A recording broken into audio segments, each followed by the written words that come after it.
Hey, have you ever been stuck sitting at the table waiting for something to change? For a promise to be fulfilled, a door to open, a prayer to finally be answered? Because that's what's been on my table lately, the waiting, the questions, the ache. And I wonder, is it the same on yours?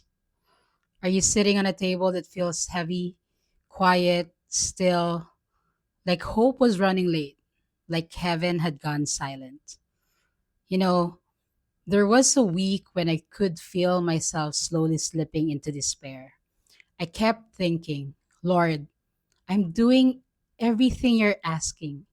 So why do you keep saying no? At one point, I even felt like maybe God was being unfair, even selfish. I remember asking, why only you, Lord? Why can't I have my husband beside me? Why not the children I'm praying for? Why can't we have the promises you gave us now? And I took it all the wrong way.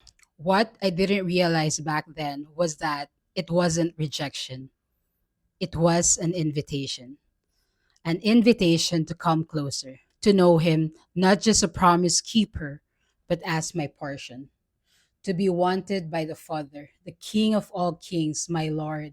It was actually a privilege to be wanted by my Father. And in my wrestling, God reminded me of the very first word He gave me for this season: be joyful always. At the time, I didn't get it. How can I be joyful, Lord, when I'm alone, when I'm always sick, when you keep saying wait?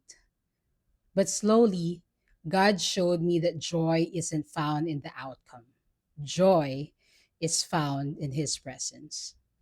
Then God brought me back to the word He gave us before we left Hawaii, Exodus 13. It was the part where God didn't lead the Israelites through the shortest path.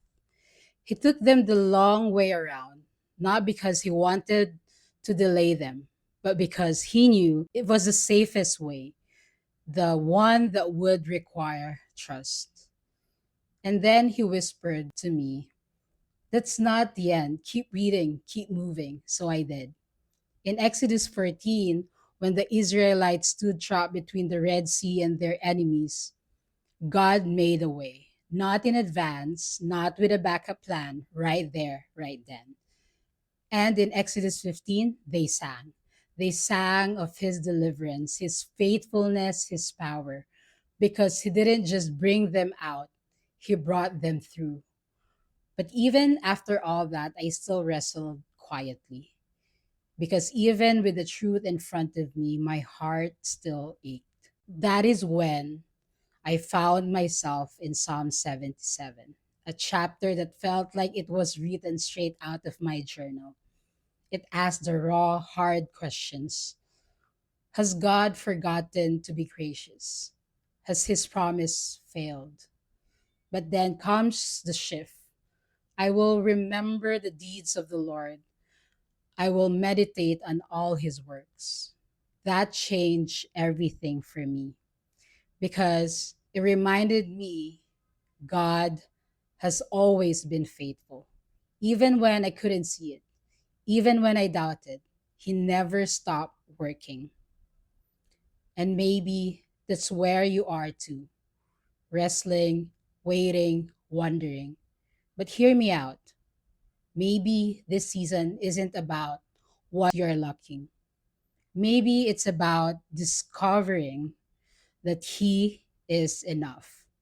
So if you're still waiting, if your prayers feel unanswered, if your heart is growing weary, remember what God said: be joyful always. Not because everything makes sense, but because He is still God. You are not forgotten. You are being drawn closer. In every season, not just in the waiting, not just when the promise arrives, but here, right now. He is enough.